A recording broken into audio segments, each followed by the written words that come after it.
Welcome to a new episode. Before we start this chapter, I want to make a little intro, which will take only a bit, okay? First of all, I want to thank the people who is listening, since it's the main reason encouraging me to keep going with this. Then, as you may have realized by now, until now the chapters have been releasing every day at 10 a.m. Spanish time, and until further notice, it will stay that way.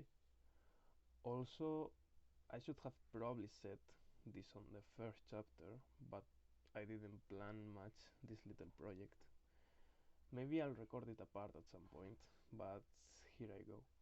I just wanted to make clear that I'm doing this for fun and as a way to improve my English in some way, which I know is imperfect and that I struggle with it sometimes. I'm aware. That's why I really appreciate people staying. After this, just adding that I love hearing from you any suggestion or any advice and opinions or anything you want to say actually. For that, like you can contact me at my Instagram that is Sergi Bosca. I will try to answer everyone. I'm not sure whether doing these little talks is better or not. So for now I will just leave it here and not make any more until the end. So to finish already, just so you know, I finished the book a couple days ago, and now I'm just reading the book. I'm recording this episode actually like 2 hours before uploading it, 1 hour and a half now. And when we finish the book, I'll save my opinion of it until then. And if you want to hear it, I will record a chapter apart or something like that. So after this, sorry to everyone who is just interested in the story. Okay, I'll proceed now with it. And once again, thank you. If you hear it any different, it's because I'm using some headphones, so there are no sounds from outside, but probably you will hear it lower. You can tell me later. So now, chapter 12. I go to sleep early, and when I wake, it is full dark. My head hurts, maybe from sleeping too long, and my body aches. I must have slept with all my muscles tensed. The lectures of the day have already begun. It doesn't matter. I'm not going. Tatterfell has left me a tray with coffee on it, spiced with cinnamon and cloves and a little bit of pepper. I pour a cup. It's lukewarm, which means it has been there for a while. There's a toast too, which softens up when I drank it a few times. Then I wash my face, which is still sticky with pulp, and then the rest of me. I brush my hair roughly, and then I pull it into a bun by knotting it around a twig. I refuse to think about what happened the day before. I refuse to think about anything. But today, and my mission for Prince Dane. Go to Hollow Hall, find us a secret the king won't like, find treasure. So Dane wants me to help ensure that Balekin isn't chosen to be the next High King. Eldred can't choose any of his children for the throne, but he favors the three eldest, Balekin, Dane, and Elowin, and Dane above the others. I wonder if spies help keep it that way. If I can be good at this, then Dane will give me power when he ascends the throne, and after yesterday, I crave it. I crave it like I crave the taste of fiery fruit. I put on the servant's dress without any of my Moloch white underclothes to make sure I am as authentic as possible. For shoes, I dig out a pair of old leather slippers from the back of my closet. They have a hole through the toe that I tried to fix nearly a year ago, but my sewing skills are poor, and I wound up just making them ugly. They fit, though, and all my other shoes are too beautifully made. We do not have human servants at Maddox State, but I have seen them in other parts of Fairy. Human midwives to deliver babies from human consorts, human artisans cursed or blessed with tempting skill, human wet nurses to suckle sickly fiery infants, little human changelings raised in Fairy but not educated with the gentry as we are, cheerful magic seekers who don't mind a little drudgery in exchange for some wish of their heart. When our paths cross, I try to talk to them. Sometimes they want to, and sometimes they don't. Most non-artisans have been at least slightly glamoured to smooth out their memories. They think they're in a hospital or at a rich person's house, and when they return home, and Mado has assured me that they're paid well and even given gifts such as good luck or shiny hair or a knack for guessing the right lotto numbers. But I know there are also humans who make bad bargains or offend the wrong fairy and who are not treated so well. Tarin and I hear things, even if no one means for us to, stories of humans sleeping on stone floors and eating refuse, believing themselves to be resting on feather beds and supping on delicacies, humans dragged out of their mansion fiery fruit. Balakin's servants are rumored to be the latter, ill-favored and worse-treated. I shudder at the thought of it, and yet I can see why a mortal would make a useful spy beyond the ability to lie. A mortal can pass into low places and hike without much notice. Holding a harp, we're bards. In homespun, we're servants. In gowns, we're wives with squalling goblin children. I guess being beneath notice has advantages. Next, I pack a leather bag with a shift and a knife, throw a thick velvet cloak over my dress, and descend the stairs. The coffee churns in my gut. I am almost to the door when I see Vivi seated on the tapestry covered window set. Sit. You're up, she says, standing. Good. Do you want to shoot things? I've got arrows. Maybe later. I keep my cloak clutched tightly around me and try to move past her, keeping a blandly happy expression on my face. It doesn't work. Her arm shoots out to block me. Darin told me what you said to the prince at the tournament, she says. And Oriana told me how you came home last night. I can guess the rest. I don't need another lector, I say to her. This mission from Dane is the only thing keeping me from being haunted by what happened the day before. I don't want to lose focus. I am afraid that if I do, I will lose my composure too. Darin feels awful, Vivi says. Yeah, I say. Sometimes it sucks to be right. Stop it! She grabs for my arm, looking at me with her split pupilled eyes. You can talk to me. You can trust me. What's going on? Nothing, I say. I made a mistake. I got angry. I wanted to prove something. It was stupid. Was it because of what I said? Her fingers are gripping my arm hard. The fork are going to keep treating you like crap. Vivi, there's no way my deciding to mess up my life is your fault, I tell her. But I will make them regret crossing me. Wait, what do you mean? Vivi asks. I don't know, I say, pulling free. I head toward the door, and this time she doesn't stop me. Once I'm out, I rush across the lawn to the stables. I know I am not being fair to Vivi, who hasn't done anything. She just wanted to help. Maybe I don't know how to be a good sister anymore. At the stables, I have to stop and lean against a wall while I take deep breaths. For more than half my time, I've been fighting down panic. Maybe it's not the best thing for a constant rattle of nerves to seem normal, even necessary, but at this point, I wouldn't know how to live without it. The most important thing is to impress Prince Dane. I can't let Cardan and his friends take that from me. To get to Hollow Hall, I decide to take one of the toads, since only the gentry ride silver-shod horses. Although a servant would probably not have a mount of any kind, at least the toad is less conspicuous. Only in Fairyland is a giant toad the less conspicuous choice. I saddle and bridle a spotted one and lead her out onto the grass.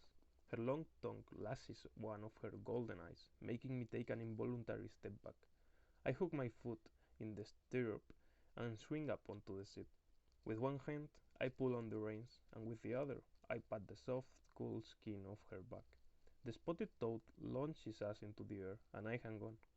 Hollow Hall is a stone manor with a tall, crooked tower, the whole thing half covered in vines and ivy. There is a balcony on the second floor that seems to have a rail of thick rods in place of iron. A curtain of thinner tendrils hangs down from it, like a scraggly bird clothed with dirt. There is something misshapen about the state that ought to make it charming, but instead makes it ominous. I tie up the tote, stuff my cloak into her saddlebags, and start toward the side of the manor, where I believe I will find a servant's door. On the way, I stop to pick mushrooms, so it will seem as though I had a reason for being out into the woods. As I get close, my heart beats anew. Balekin won't harm me, I tell myself. Even if I'm caught, he'll simply turn me over to Madoc. Nothing bad is going to happen. I'm not entirely sure that's true, but I manage to persuade myself enough to approach the servants' entrance and sleep inside. A hallway goes to the kitchens, where I deposit the mushrooms on a table beside a brace of bloody rabbits, a pigeon pie, a bucket of garlic scapes and rosemary, a few cloudy skinned plums, and dozens of bottles of wine. A troll stirs a large pot alongside a winged pixie, and cutting up vegetables are two sunken-cheeked humans, a boy and a girl, both of them with small, stupid smiles on their faces and glazed-over looks in their eyes. They don't even look down as they chop, and I'm surprised they don't cut off their own fingers by accident. Worse, if they did, I am not sure they'll notice. I think of how I felt yesterday, and the echo of fiery fruit comes unbidden into my mouth. I feel my gorge rise, and I hurry past down the hall. I am stopped by a pale-eyed fiery guard who grabs my arm. I look at him, hoping I can school my expression to be as blank and pleasant and dreamy as that of the mortals in the kitchens. I haven't seen you before, he tells me, making it an accusation. You're lovely, I say, trying to sound odd and a little confused. Pretty eye mirrors. He makes a disgusted sound, which I guess means I am doing a good enough job of pretending to be an ensorcelled human servant, although I feel I went weird and over the top in my nervousness. I am not as good at improvising as I had hoped I would be. Are you new? He asks, saying the words slowly. New? I echo, trying to figure out what someone brought here might think about the experience. I cannot stop remembering the sickly sweet taste of fiery fruit on my tongue, but instead of getting me deeper into character, I just want to throw up. Before I was somewhere else, I blurted out, but now I have to clean the great hall with polish until every inch of it shines. Well, I guess you best then, he says, letting me go. I try to control the shudder building up under my skin. I don't flatter myself that my acting convinced him. He was convinced because I'm human, and he expects humans to be servants. Again, I can see why Prince Dane thought I would be useful. After the guard, it is fairly easy to move around Hollow Hall. There are dozens of humans drifting through their chores, lost in sickly dreams. They sing little songs to themselves and whisper words out loud, but it's obviously just snatches of a conversation happening in their dreams. Their eyes are shadowed, their mouths chapped. No wonder the guard thought I was new. Besides the servants, however, are the fee, guests of some fete that seems to have ebbed rather than ended. They sleep in various stages of undress, draped over couches and entwined on the floors of the parlors I pass through. Their mouths stained gold with nevermore a glittering golden powder so concentrated that it stupefies fairies and gives mortals the ability to glamour one another. Goblets lie on their side, met pulling to run over the uneven floor like tributaries into great honey wine lakes. Some of the folk are so still I worry that they have debauched themselves into death. Excuse me, I say to a girl about my age carrying a tin bucket. She passes me without even seeming to notice I have spoken. With no idea what else to do, I decide to follow. We pad up a white stone staircase without rails. Three more of the folk lie in a dissipated stupor beside a thimble-sized bottle of spirits. Above, from the other end of the hall, I hear an outcry, like someone in pain. Something heavy hits the ground. Rattled, I try to school my face back to dreamy nonchalance, but it isn't easy. My heart beats like a trapped bird. The girl opens a door to a bedroom suite, and I slip in behind her. The walls are stone and hung with no paintings or tapestries. A massive half-tester bed takes up most of the space in the first room. The headboard panel carved with various animals with women's heads and bare breasts, owls and snakes and foxes, doing some kind of weird dance. I guess I shouldn't be surprised, since Balikin heads the profligate circle of grackles. The books piled up on the wooden desk are ones I recognize, the same books Tarin and I study for our classes. These are spread out, with a few pieces of paper scattered over the wood between them, beside an opening pot. One of the books has careful notations along one side, while the other is covered in blots. A broken pen, snapped in half deliberately, or at least I can think of a way it could have happened that's not deliberate, is lying in the hinge of the ink-stained book. Nothing that looks treasonous. Prince Dane gifted me the uniform, knowing I could walk in, as I had done. He was counting on my ability to lie for the rest. But now that I am inside, I hope there is something in Hollow Hall to find, which means that no matter how frightened I am, I must pay attention. Along the wall are more books, some of them familiar from Maddox's library. I pause in front of a shelf, frowning, and kneel down. Stuffed into a corner is a copy of a book I know but didn't expect to see here in this place. Alice's Adventures in Wonderland and Through the Looking Glass, bound together in one volume. Mom read to us from one a lot like that back in the mortal world. Opening the book, I see the familiar illustrations and then the words. But I don't want to go among my people, Alice remarked. Oh, you can't help that, said the cat. We're all mad here. I'm mad, you're mad. How do you know I'm mad? Said Alice. You must be, said the cat, or you wouldn't have come here. A bubble of scary laughter threatens to rise up my throat, and I have to bite my cheek to keep it from coming. The human girl is kneeling in front of a huge fireplace, sweeping up us from the grate. The andirons, shaped like enormous curling serpents, flank her, their glass eyes ready to glow with lit flames. Although it's ridiculous, I can't bear to put the book back. It isn't one BB packed, and I haven't seen it since my mother read it at bedtime. I stuff it down the front of my dress. Then I go to the wardrobe and open it, seeking some clue, some valuable piece of information. But as soon as I look inside, a wild panic starts in my chest. I am instantly sure whose room I am in. Those are Prince Cardan's extravagant doublets and breeches, Prince Cardan's gaudy, fur-edged capelets and spider silk shirts. Then sweeping up us in the fireplace, the servant girl stacks the new wood into a pyramid with aromatic pine for kindling resting on top. I want to push by her and run from Hollow Hall. I had assumed that Cardan lived in the place with his father, the High King. It didn't occur to me that he might live with one of his brothers. I remember Dane and Balekin drinking together at the last court revel. I hoped desperately that this wasn't arranged to humiliate me further, to give Cardan another excuse, or worse, opportunity, to punish me more. I will not believe it. Prince Dane, about to be crowned the High King, does not have time to indulge in the petty sport of pretending to take me into his service, just because a callow younger brother wishes it. He would not set a geese on me or bargain with me just for that. I must continue to believe it, because the alternative is too awful.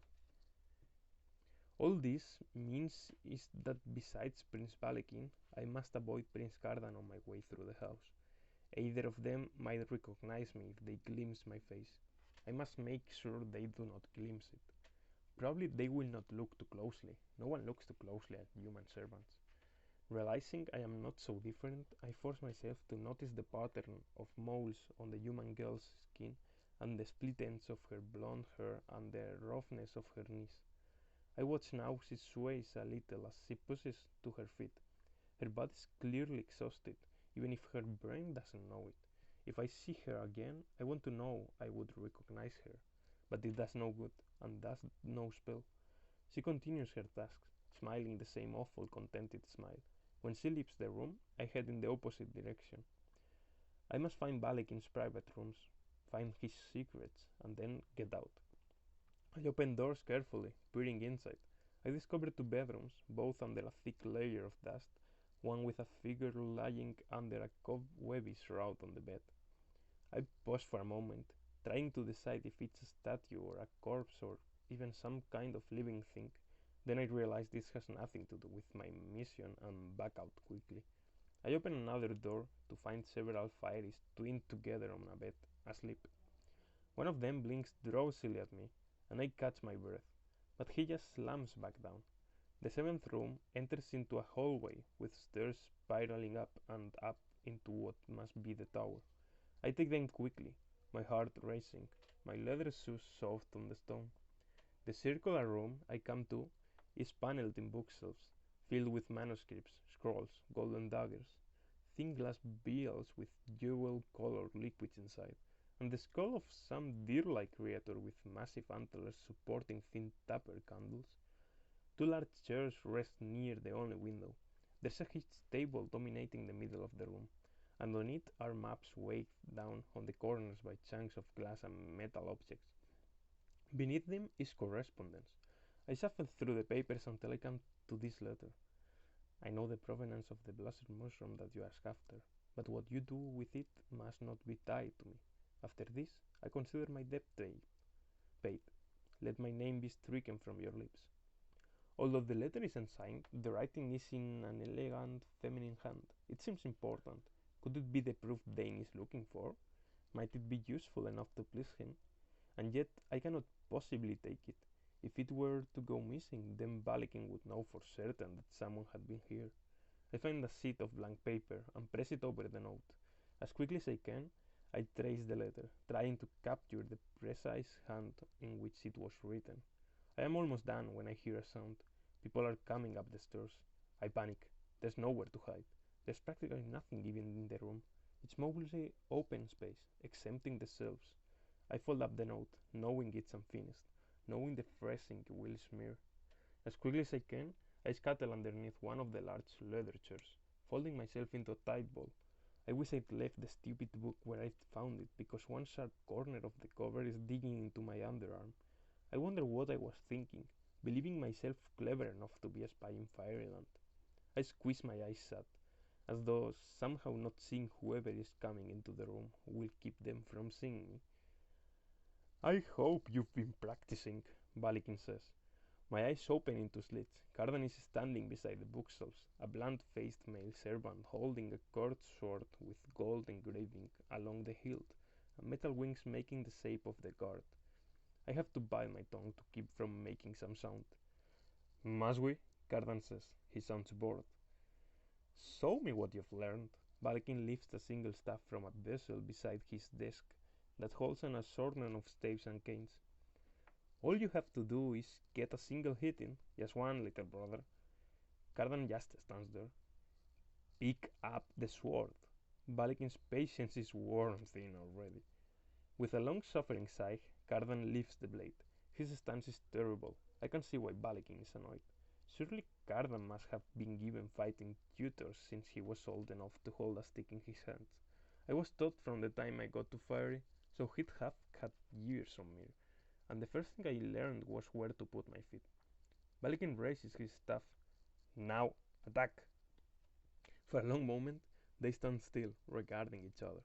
Cardan swings his sword in a desultory manner, and Balikin brings down his staff hard, smacking him in the side of the head. I wince at the sound of the wood against my skull. His skull. Cardan staggers forward, baring his teeth. His cheek and one of his ears is red, all the way to the point. This is ridiculous, Cardan says, spitting on the floor. Why must we play this silly game? Or do you like this part? Is this what makes it fun for you? Swordplay isn't a game. Balikin swings again. Cardan tries to jump back, but the staff catches the edge of his thigh. Cardan winces, bringing up his sword defensively. Then, why call it swordplay? Balikin's face darkens, and his grip on the staff tightens. This time he jabs Cardan in the stomach, striking suddenly and with enough force for Cardan to sprawl on the stone floor. I have tried to improve you, but you insist on wasting your talents on revels, on being drunk under the moonlight, on your thoughtless rivalries and your pathetic romances. Cardan pushes himself to his feet and rushes at his brother, swinging his sword wildly. He wields it like a club. The sheer frenzy of the attack makes Balikin fall back a step. Cardan's technique finally shows. He becomes more deliberate, attacking from new angles. He's never shown much interest in swordsmanship at school, and although he knows the basics, I am not sure he practices. Balikin disarms him ruthlessly and efficiently. Cardan's sword flies from his hand, clattering across the floor toward me. I scuttle back deeper into the shadows of the chair. For a moment, I think that I am going to be caught, but the servant is the one to pick up the blade, and his gaze does not waver. Balikin cracks his staff against the back of Cardan's leg, sending him to the ground. I am delighted. There's a part of me that wishes I were the one wielding that staff. Don't bother to rise. Balikin unbuckles his belt and hands it over to the servant. The human man wraps it twice around his palm. You have failed the test. Again. Cardan doesn't speak. His eyes are glittering with a familiar rage, but for once it isn't directed at me. He's on his knees, but he doesn't appear in any way cowed. Tell me. Balikin's voice has gone silky, and he paces around his younger brother. When will you cease being a disappointment? Maybe when you stop pretending that you don't do this for your own pleasure. Cardan answers. If you want to hurt me, it would save us both a lot of time if you got right down to. Father was salt, and he sit weak when he sired you. That's why you are weak. Viking puts one hand on his brother's neck. It looks affectionate until I see Cardan's flinch, the shifting of his balance. That's when I realize Balikin is pressing down hard, pinning Cardan in place on the floor. Now, take off your shirt and receive your punishment. Cardan begins to strip off his shirt, showing an expanse of moon-pale skin and a back with a delicate tracery of faded scars. My stomach lurches. They're going to beat him. I should be glorying in seeing Cardan like this. I should be glad that his life sucks, maybe worse than mine, even though he's a prince of fairy and a horrible jerk and probably going to live forever. If someone had told me that I'd get an opportunity to see this, I would have thought the only thing I'd have to stifle was applause. But watching, I cannot help observing that beneath his defiance is fear. I know what it is to say the clever thing because you don't want anyone to know how scared you are. It doesn't make me like him any better. But for the first time he seems real. Not good, but real. Balikin nods. The servant strikes twice, the slap of the leather echoing loudly in the still air of the room. I don't order this because I am angry with you, brother, Balikin tells Cardan, causing me to shudder. I do it because I love you. I do it because I love our family. When the servant lifts his arm to strike a third time, Cardan lunges for his blade, resting on Balikin's desk where the servant put it. For a moment, I think Cardan is going to run the human man straight through. The servant does not cry out or lift his hands to protect himself. Maybe he's too ensorcelled for that. Maybe Cardan could stab him right through the heart, and he wouldn't do a single thing to defend himself. I am weak with horror. Go ahead, Balkin says, bored. He makes a back gesture toward the servant. Kill him. Show me you don't mind making a mess. Show me that at least you know how to land a killing blow on such a pathetic target as this. I am no murderer, says Cardan, surprising me. I would not have thought that was something to be proud of. In two strides, Balikin is in front of his brother. They look so alike, standing close, shaving hair, matching sneers, devouring eyes. But Balikin shows his decades of experience, wrenching the sword from Cardan's hands and knocking him to the ground with the crossbar. Then take your punishment, like the pathetic creature that you are. Balikin nods to the servant, who rouses from somnolence. I watch every blow, every flinch. I have little choice. I can shut my eyes, but the sounds are just as terrible.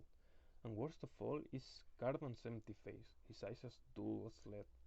Truly, he has come by his cruelty honestly in Balikin's care. He has been raised up in it, instructed in its nuances, honed through its application. However horrible Cardan might be, I now see what he might become, and I am truly afraid.